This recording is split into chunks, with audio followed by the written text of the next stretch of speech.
الحمد لله رب العالمين والصلاة والسلام على رسوله الكريم وعلى آله وصحبه أجمعين وأشهد أن لا إله إلا الله وأشهد أن محمدا عبده ورسوله.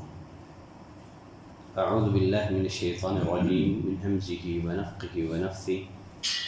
والمحصنات من النساء إلا ما ملكت أيمانكم كتاب الله عليكم وأحل لكم ما وراء ذلكم أن تبتغوا بأموالكم محصنين غير مسافحين فما استمتعتم به منهن فآتوهن أجورهن فريضة ولا جناح عليكم فيما تراضيتم به من بعد الفريضة إن الله كان عليما حكيما. سورة النساء آیت نمبر 24 کی میں نے تلاوت کی ہے. اس کا اکثر حصہ ہم پڑھ چکے ہیں. اللہ نے فرمایا فَمَسْتَمْتَعْتُمْ بِهِ مِنْهُنَّ، اس لیے جن سے تم فائدہ اٹھاؤ فَآتُوهُنَّ أُجُورَهُنَّ فَرِيضَةً، ان کا مقرر کیا ہوا مہر دے دو. شیعہ حضرات نے اس آیت کریمہ کے اس ٹکڑے سے نکاح متعہ کے جواز کو ثابت کیا ہے. وہ کیسے؟ اللہ نے فرمایا فَمَسْتَمْتَعْتُمْ بِهِ مِنْهُنَّ، اس لیے جن سے تم فائدہ اٹھاؤ. استمتاع سے مراد ان کے نزدیک نکاح متعہ ہے. پھر اللہ نے فرمایا فَآتُوهُنَّ أُجُورَهُنَّ، انہیں ان کا مقرر کیا ہوا مہر دے دو. اجرت سے مراد ان کے نزدیک وہ مال ہے جو متعہ کرنے والا متعہ کی جانے والی عورت کو دیتا ہے. علماء اہل السنہ والجماعہ بالاجماع نکاح متعہ کی حرمت کے قائل ہیں، اس لیے کہ شادی میں اصل یہ ہے کہ اس میں استمرار ہو اور ہمیشگی ہو. چونکہ نکاح متعہ ایک مخصوص وقت کے لیے کیا جاتا ہے، لہٰذا یہ ناجائز ہے اور یہ حرام ہے. شروع اسلام میں، ابتداء اسلام میں نکاح متعہ مباح تھا، جائز تھا. نکاح متعہ کی رخصت دراصل ایک اضطراری رخصت تھی،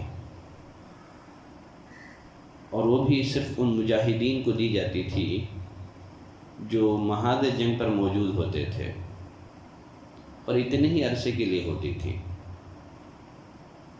لیکن بعد میں شریعت اسلامیہ میں اسے حرام کر دیا گیا قیامت تک کے لیے. علی بن ابی طالب رضی اللہ تعالیٰ عنہ بیان کرتے ہیں ان رسول اللہ صلی اللہ علیہ وسلم نہا عن نکاح المتعہ وعن لحوم الحمر الاہلیۃ زمن خیبر. رسول اللہ صلی اللہ علیہ وسلم نے نکاح متعہ کو اور گھریلوی گدھے کے گوشت کو خیبر کے زمانے میں منع فرما دیا تھا. لیکن تعجب کی بات ہے، نکاح متعہ کو وہ لوگ مانتے ہیں جو علی رضی اللہ تعالیٰ عنہ سے عقیدت کا اظہار کرتے ہیں، حالانکہ نکاح متعہ کی حرمت علی رضی اللہ تعالیٰ عنہ کی روایت سے ثابت ہے. پھر اسی طرح سے ربی بن صبرہ الجہنی رحمہ اللہ اپنے والد سے روایت کرتے ہیں، وہ رسول اللہ صلی اللہ علیہ وسلم کے ساتھ تھے.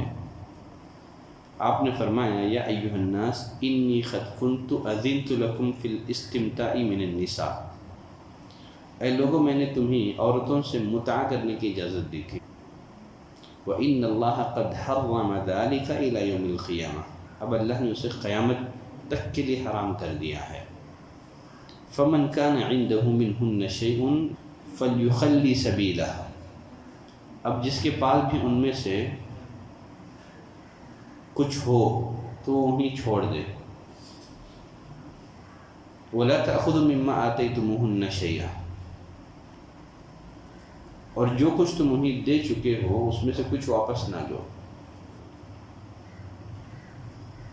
نکاح متعہ کی حرمت قرآن مجید کی آیت کریمہ سے بھی ثابت ہوتی ہے، جس میں اللہ نے مومنوں کے اوصاف بیان کرتے ہوئے فرمایا والذین هم لفروجہم حافظون، مومن وہ ہیں، جنتی وہ ہیں جو اپنے شرمگاہوں کی حفاظت کرتے ہیں سوائے اپنی بیویوں کے یا لونڈیوں کے، فإنہم غیر ملومین، یہ ملامتیوں میں سے نہیں ہیں۔ تو متعہ کی جانے والی عورت نہ تو بیوی ہے نہ تو لونڈی ہے۔ جہاں تک سوال ہے شیعہ حضرات کے استدلال کا قرآن مجید کی آیت کریمہ سے کہ استمتاع سے مراد نکاح متعہ ہے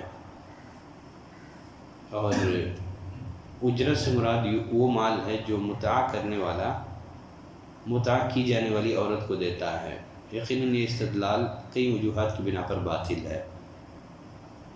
اس آیت کریمہ میں استمتاع سے مراد نکاح متعہ نہیں ہے، بلکہ شادی کی لذت کو استمتاع سے تعبیر کیا گیا ہے۔ اس طرح کا اسلوب آپ کو حدیث میں بھی ملے گا، جیسے نبی کریم صلی اللہ علیہ وسلم نے فرمایا المرأة كالضلع، عورت پسلی کی مانند ہے، ان اقمتها کسرتها، اگر تم اسے سیدھا کرنے لگ جاؤ گے تو اسے توڑ بیٹھو گے۔ پھر فرمایا وَإِنِ اسْتَمْتَعْتَ بِهَا، یہ استمتاع کا لفظ، وَإِنِ اسْتَمْتَعْتَ بِهَا، اگر تم اس سے فائدہ اٹھانے کا ارادہ رکھتے ہو، استمتعت وفیہا عوج، تو ٹیڑھے پن کی حالت میں ہی اس سے فائدہ اٹھا سکتے ہو۔ جس طرح اس حدیث میں استمتاع سے مراد نکاح متعہ نہیں ہے، اسی طرح قرآن مجید کی آیت کریمہ میں بھی فَمَسْتَمْتَعْتُمْ بِهِ مِنْهُنَّ سے مراد نکاح متعہ نہیں ہے۔ اور قرآن مجید کا سیاق اور سباق بھی اسی بات کی تائید کرتا ہے کہ یہاں استمتاع سے مراد نکاح متعہ نہیں ہے، اس لیے کہ اس سے قبل والی آیت میں اللہ نے ان عورتوں کا ذکر کیا جن سے نکاح مرد کے لیے حرام تھا۔ اس آیت کریمہ میں ان عورتوں کا ذکر کیا جا رہا ہے جن سے نکاح کرنا مرد کے لیے حلال ہے، اور ساتھ ہی اللہ نے فرمایا فَمَسْتَمْتَعْتُمْ بِهِ مِنْهُنَّ فَآتُوهُنَّ أُجُورَهُنَّ، یقیناً جن عورتوں سے تم فائدہ حاصل کرو انہیں ان کا مہر دے دو۔ یہاں اجور سے مراد وہ مال نہیں ہے جو متعہ کرنے والا متعہ کی جانے والی عورت کو دیتا ہے، بلکہ مہر کو اجرت سے تعبیر کیا گیا ہے۔ قرآن مجید کی بہت ساری آیتوں میں مہر کو اجرت سے ہی تعبیر کیا گیا ہے، جیسے ایک جگہ اللہ نے فرمایا سورۃ الاحزاب میں یا ایھا النبی انا احللنا لک ازواجک اللاتی آتت اجورہن، اے نبی ہم نے تیرے لیے تیری وہ بیویاں حلال کر دی ہیں جنہیں تو ان کے مہر دے چکا ہے۔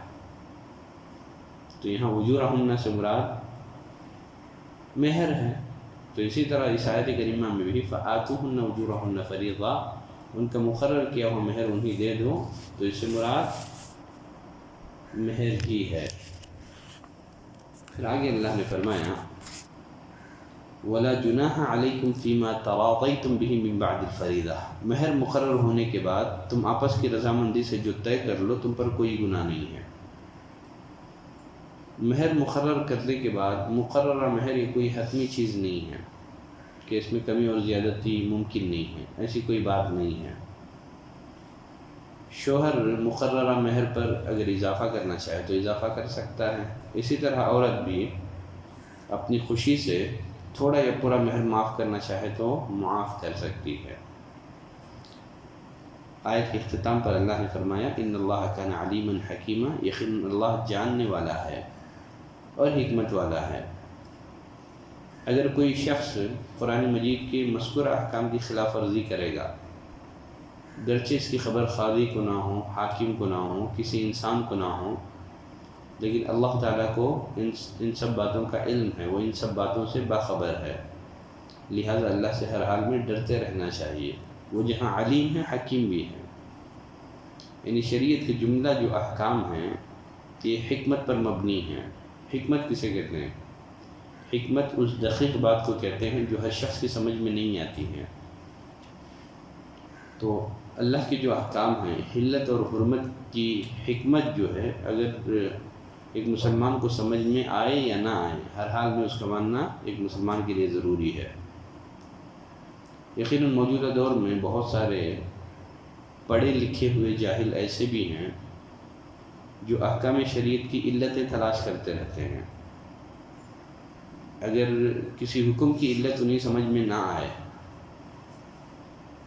تو فوراً شریعت کے اس حکم کو نامناسب یا دور حاضر کے تقاضوں کے خلاف کہہ کر کے ٹھکرا دیتے ہیں۔ یقیناً ایسے لوگوں کو اللہ سے ڈرنا چاہیے۔ ان الفاظ قرآن مجید کی ان الفاظ میں ایسے لوگوں کا رد بھی موجود ہے۔ تو اللہ نے فرمایا اللہ علیم ہے، اللہ دانا ہے، تم نادان ہو، اللہ حکیم ہے، یقیناً تم سب لوگ نہ سمجھ ہو اور اللہ حکیم ہے، لہذا تم اپنی سمجھ کو معیار حق نہ بناؤ۔ تو غرض یہ آیت کریمہ آج کے لیے کافی ہے۔ سبحانک اللہم و بحمدک، اشہد ان لا الہ الا انت، استغفرک و اتوب الیک۔